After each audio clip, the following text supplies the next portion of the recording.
Hello army, আসসালামু আলাইকুম। তোমরা তো সবাই জানো যে বিটিএস ভি মিলিটারিতে আছে, কিন্তু কালকে হাইপারবাজার কোরিয়া ভি এর কিছু ফটো শেয়ার করেছিল। আর এই ফটোগুলো দেখে আমার ফার্স্ট রিয়াকশন কী ছিল জানো? Hot and sexy. আর এই ফটোগুলো এত পারফেক্ট এবং এত সুন্দর, আমি তোমাদের কিছু বলতে চাই। আর ভি এর এখানে এক্সপ্রেশন পোস্টারগুলো অন পয়েন্ট, একদম পারফেক্ট। ভিকে কোনো মানুষের মতো লাগেনি, লাগছে একজন এঞ্জেল। কখনো হট, কখনো এঞ্জেল। মানে এক্সপ্রেশন পোস্টারগুলো এত সুন্দর দিয়েছে, বলে বোঝানো যাবে না। ভিয়ের কথা বলতে গেলে ও তো সুইট, কিউট টাইপের দেখতে, কিন্তু ভি যখন ক্যামেরার সামনে আসে কিউট থেকে হট হয়ে যায়, মানে কিউট থেকে সেক্সিও হয়ে যায়। একদম সব কিছু অন পয়েন্ট। স্পেশালি ভিয়ের ফটোগুলো একদম অ্যামেজিং। সোশ্যাল মিডিয়াতে বিটিএস আর্মির একটা রিল শেয়ার করেছে, আর এই রিলটা অনেক বেশি ভাইরাল হচ্ছে। এই রিলটাতে তোমরা দেখতে পাবে যে একটা ছেলে দাঁড়িয়ে রয়েছে এবং তার পেছনে রয়েছে আইফেল টাওয়ার। এখন তোমরা হয়তো ভাববে যে এই ফটোটার সাথে বিটিএসের কী সং। দাঁড়াও বলছি কী সং। প্রথম কথা তো এই ছবিটা অনেক কিউট এবং ফানি।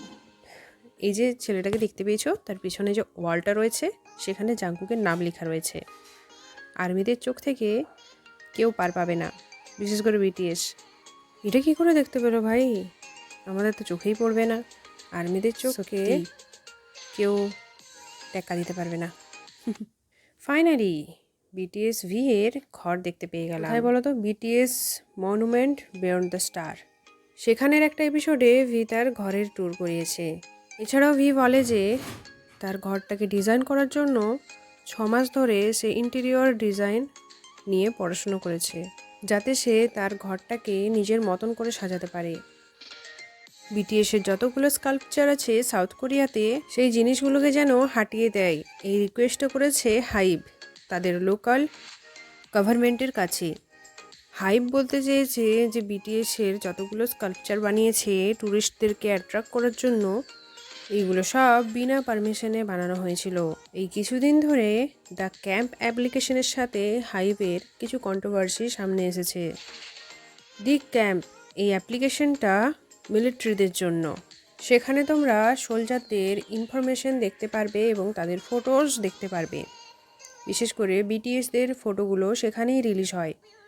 আর তোমরা যেসব ফটোগুলো মিলিটারি থেকে পেয়ে থাকো, যেখানেই দেখো না কেন, সেই সব ফটোগুলো তারা দি ক্যাম্প অ্যাপ্লিকেশন থেকেই নেয়। সেখানে তোমরা নিউজ দেখতে পারবে এবং তাদের ফ্যামিলি, ফ্রেন্ড, তাদের লেটারও লিখতে পারবে সেই অ্যাপ্লিকেশন থেকে, এবং সেটা আই থিঙ্ক পেড অ্যাপ্লিকেশন। কন্ট্রোভার্সিটা এটার কারণেই হয়েছে, তার কারণ হলো তাদের বিনা পারমিশনে দি ক্যাম্প অ্যাপ্লিকেশন বিটিএসের ফটো রিভিল করেছিল। দ্য ক্যাম্পের অপারেটর বিটিএসের আইপিকে বিনা পারমিশনে ইউজ করেছিল। বিটিএসের পোর্ট্রেস এবং নেমস ডিস্ট্রিবিউট করা হচ্ছিল দি ক্যাম্প অ্যাপ্লিকেশন হাইব কোম্পানির অনুমতি ছাড়া। তাই যে এই কনসার্নটা আর্মিরা সেটা বাড়ায় এবং হাইবকে নোটিফাই করে।